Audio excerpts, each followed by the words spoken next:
আর কোনোদিন দেখা হলে বন্ধু বলে পরিচয় দিবেন। চল হাট। আশিক ভাই আমার একটু সাহায্য করেন, আমি খুব বিপদে পড়েছি। এই, তুই ভিতরে আসলে কিভাবে? গেটে তোর কেউ আটকায়নি? ভাই আটকাইলো, কিন্তু আমি আপনার প্রতিবেশী বললে আসিছি। এই, মানুষের সাথে আমার ব্যবহার দেখে বুঝিস না? গরিব মানুষ আমার দুই চোখের বিষ। আমার সামনে আর জীবনে আসবে না। যাও যা, কেন সর। যে সমস্ত মানুষ আমি দেখতে পারি না, সেই সমস্ত মানুষ আমার কাছে আসে। বিয়াদব লোকজন। কি ব্যাপার আপনি?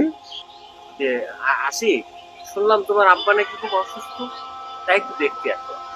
বৃষ্টি বাদলার দিন আপনার পায়ে তো দেখছি কাদা। আপনার তো ঘরে উঠতে যাবেন। ও আপা বাইরে বেরোক, তারপর কথা কই। এখন যান।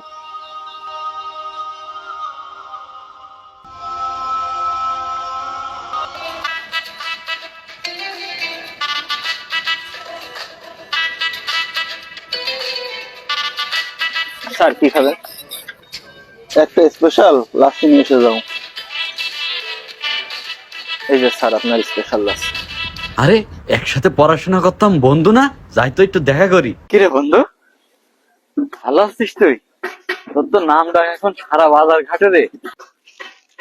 সবই ঠিক আছে, কিন্তু তুই এখানে কি করতে আসিস?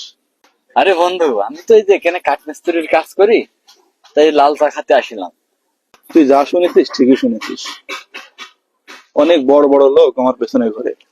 শোন, একটা কথা মনে রাখবি, তোদের মতো ছোট লোকদের সাথে আমি কথা বলি। নেক্সট আর কোনোদিন দেখা হলে বন্ধু বলে পরিচয় দিবি না। চল হাট।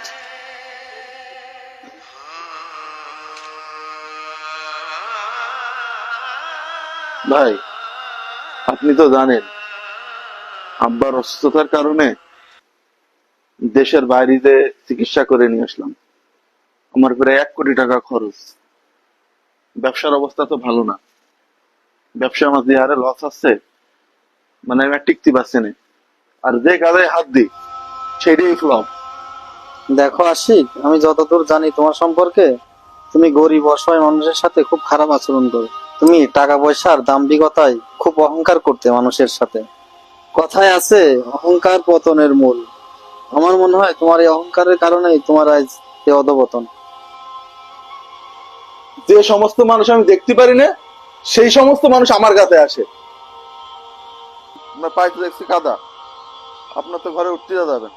শোন, একটা কথা মনে রাখবি, তোদের মতো ছোট লোকদের সাথে আমি কথা বলি না। কাকা, কাকা, আমার অর্থ সম্পদের অহংকারে কাকা আমি কোনোদিনও কোনো মানুষ বলেই মনে করিনি। কাকা, আপনি আমার মাফ করে দেন। কাকা, কাকা, আপনি মাফ করে দেন। বাপ, আসলে আমি সেদিকে খুব কষ্ট পেলাম বাবা।